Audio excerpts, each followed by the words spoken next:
Welcome, welcome, welcome, Housers and friends of the podcast On the Way Home. Thanks for joining us once again this week. We have an awesome guest. We have a great conversation.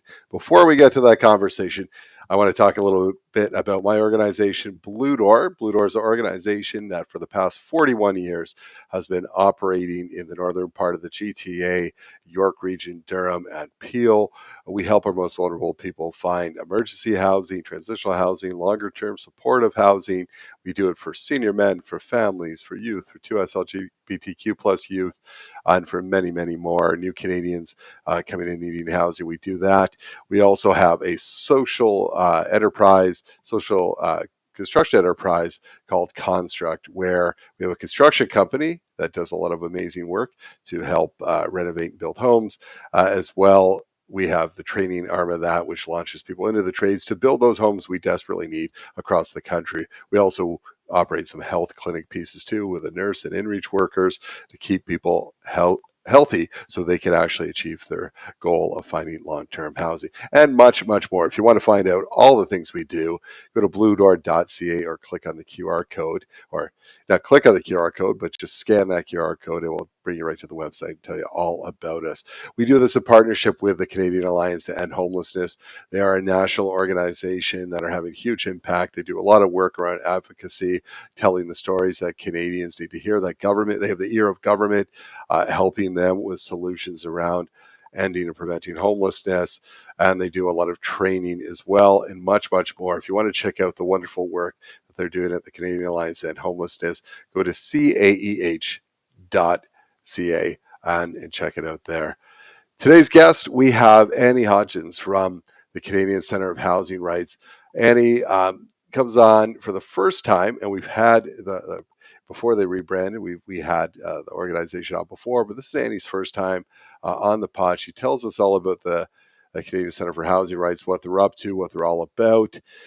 We have conversations around some of the major needs across the country right now around rents and people being able to stay in their homes as rents continue to increase. She educated me. I had no idea that, it's so different across the country, where in Ontario, we've got different regulations around rents than they do in Nova Scotia, than they do in Saskatchewan. In some provinces, they don't have any regulations, so rents can go up at any time, at any rate, which is very, very scary to hear about. And she talks about a campaign that they're doing right now, the Secure Homes for Renters campaign, where they're actually making it really easy. They give you a link, a website to go to, where you click and it writes a letter for you and sends it off to your local politicians to really try and get their ear and build awareness and change legislation around rental rules so people can stay in their homes and continue to afford their homes moving forward. That and much, much more. It's a great conversation. Annie, the historian, we find out she's got a master's in history, and it led her to this work. She's very, very bright and has a team of 26 doing impactful work across the country. You want to hear this podcast and learn as much as I did. Let's go to that conversation now. Thank you so much for joining us on the pod today. Yeah, I'm really happy to be here. Thanks for having me. You and your organization are doing incredible work, and we want to talk all about that, as well as an important campaign that you need some support on right now that's making an impact. Before we get to that, I always have to start with our signature question, and that is, what does home mean to you? Yeah, and I really love this question. To me, home, like with everyone, I think it's the center of my life. It means security, food, refuge, culture, family, including animals. But because I've always worked in the sector, and I'm really aware of the double-edged sword of the word home, I also always think about how crucial it is to people's health and prospects, and if people don't have a home, how absolutely devastating that can be. So that's my answer. Well said, well said. And there's no right or wrong to that. And this time of year, when we're talking about health as well, and how housing is so important to that, I just think of the other day in the GTA. It was it was about 2 degrees. It was between sleet and rain and slush.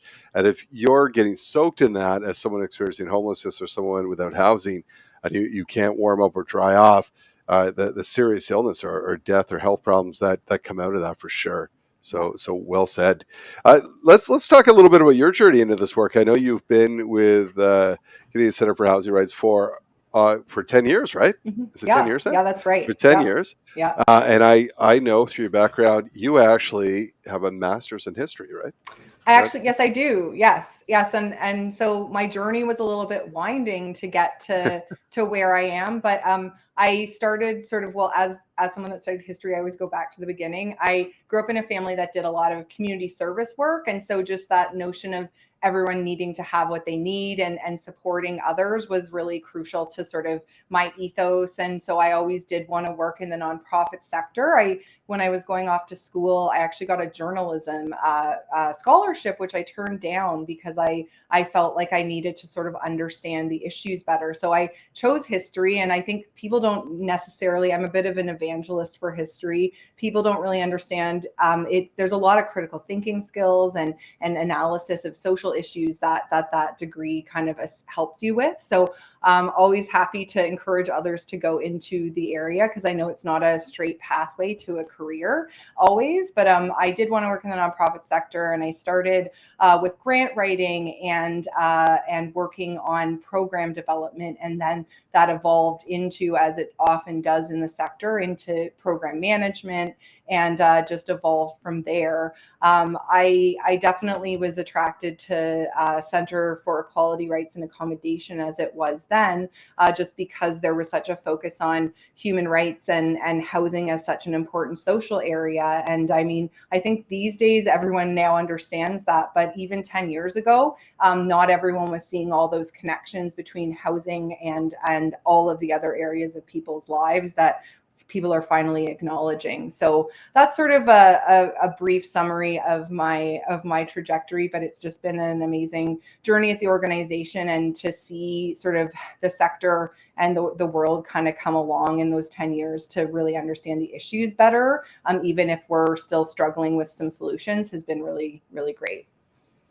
Yeah, I 100% agree, because I've now been in this field for 13 years, since 2010, and Mm-hmm. it's a much different conversation. It's on everyone's minds these days, which is fantastic in one way, and not so great, because there's a reason why it's on everyone's minds: the cost Yeah. of housing, the lack of housing, that kind of thing, for sure. Tell us about the Canadian Center for Housing Rights. You rebranded in the last couple of years. Tell us Mm-hmm. all about, like, what do you do? How did it come about? What Yeah. you're focused on? Yeah, so I'll go a little bit back to our founding, because I do like talking about the past a little bit. But 1987, Center for Equality, Rights, and Accommodation was founded, and it was founded by a group of low-income Ontarians who were seeing that there were legal protections for them in the Ontario Human Rights Code, but there were gaps in how that was playing out. And Bruce Porter and Leilani Farha, who have done so much for social rights and housing rights in Canada and internationally, were really involved in the organization for many years and at the founding of it. So we've done a lot of work historically on sort of legal issues and advancing the right to housing in policy and legal work. And then for a little while, we got very much into program work and running community-based work, which is incredible. So over the past 4 years, we went through a bit of a strategic planning process. We rebranded ourselves as the Canadian Center for Housing Rights, partly because it's much easier for people to understand what we do with that name than with Center for Equality, Rights, and Accommodation. And we sort of joined together through that process this focus on community and the focus on systems change. And so we've got a model where we do a lot of services for renters in Ontario. We provide education sessions to over 100 education workshops a year for renters, frontline workers, as well as housing providers, often students as well, because students often face quite a lot of challenges when they don't know their rights.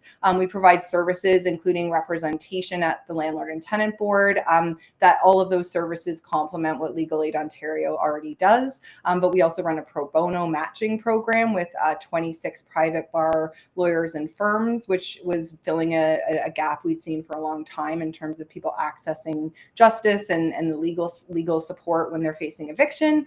And then on top of that, we continue to do our policy and law reform work.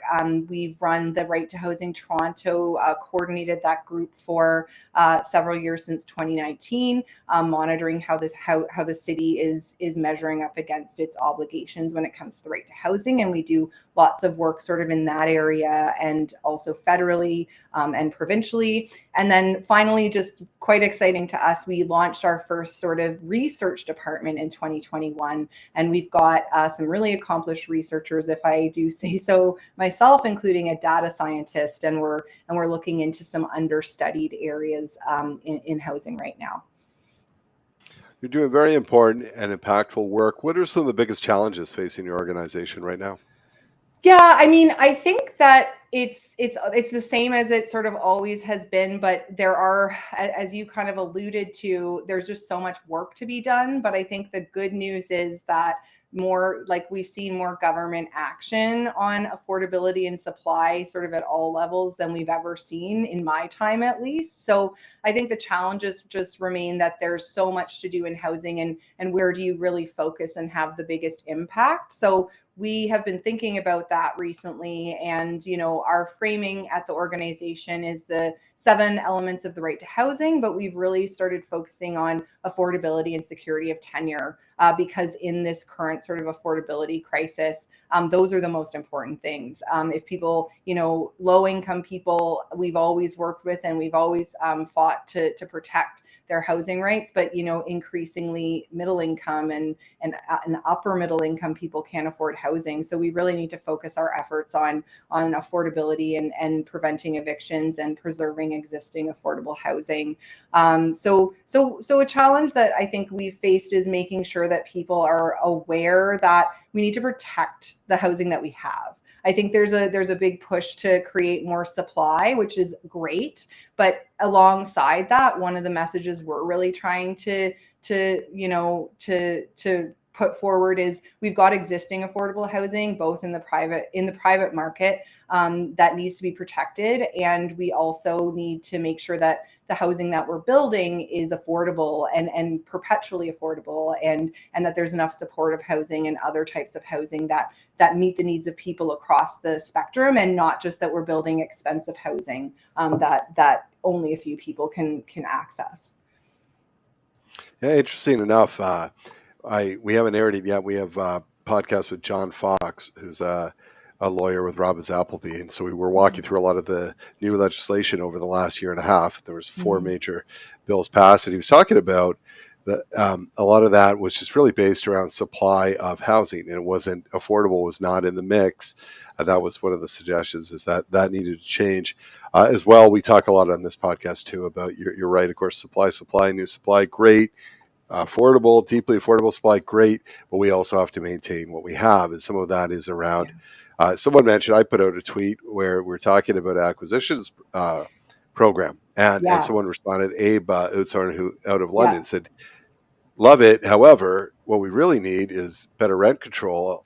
Or he said, instead, I'm kind of favoring rent control. I think we should do both. I think both would be great going forward. But absolutely, we've got to keep our current supply. And that is a good lead into what we want to talk a little bit more about today. You are currently running a campaign, the Secure Homes for Renters. Can you tell us a little bit about that? How did that come about? What is it all about? And how can people get on board? So we're running a campaign. It runs until January 22nd, and it's a letter writing campaign. So we're asking everyone across the country to write letters to their provincial representatives and premier and the representative responsible for housing. And the way it came about was we were trying to think of what do we need right now to preserve housing and make things more affordable. And so it targets one of the sort of key policy levers available to us, which would be asking provinces and territories to make changes to their laws to protect renters from these increased unaffordability and rent increases that are happening. So half of renters right now are worried they can't pay their rent, and 95% of Canadians are worried about housing affordability. So, I mean, I feel like, with those numbers, it really kind of, makes the point itself. But we also have done sort of some looking into this, and from 1990 to 2022, rents increased by 148%, and even adjusted but for inflation, that's 30%, that rents have increased, and that's an average. So in cities like Toronto, it's much, much higher. And then the big thing is in each province and territory, like we're losing affordable housing because when rents go up, people have to leave their homes. They often get evicted for arrears, which is the most common reason people get evicted in this country. That means that then rents go up, and not only do individuals lose their home, but the whole market, the costs go up. So just a little bit of background: in Alberta, New Brunswick, Newfoundland and Labrador, the Northwest Territories, and Nunavut and Saskatchewan, there's no rent regulation at all. So landlords can raise rent once a year to whatever they'd like. In Nova Scotia and the Yukon, there's currently some rent caps in place, but they have loopholes. And places like Ontario and British Columbia do have rent control while you're living in a unit, but once a tenant leaves, there's no vacancy control. So landlords can adjust the price upward to any price that they'd like. There are a few provinces that do have vacancy control, which is wonderful. And so this, from our perspective, so this letter writing campaign allows people with one click when they go on our website to have a form letter sent to their representatives that talk specifically about the reforms that should be made in their province or territory to protect affordability. So it really just says, reasonable, we need reasonable and fair increases. And in this affordability crisis, it's really the time for governments to take action because people are being economically forced from their homes, and it's really unacceptable. Absolutely. And so our listeners too, understanding too that the average income has not increased by 148% across to match up, not even close, right? So you see the gap, and I believe in the GTA, one bedrooms sit around between 2,000, 2,500, need about 100,000 household income to afford that in the GTA, while many people receiving Ontario Works which is social assistance, or ODSP, not even close. They're looking at anywhere from $9,000 to $13,000 of income a year.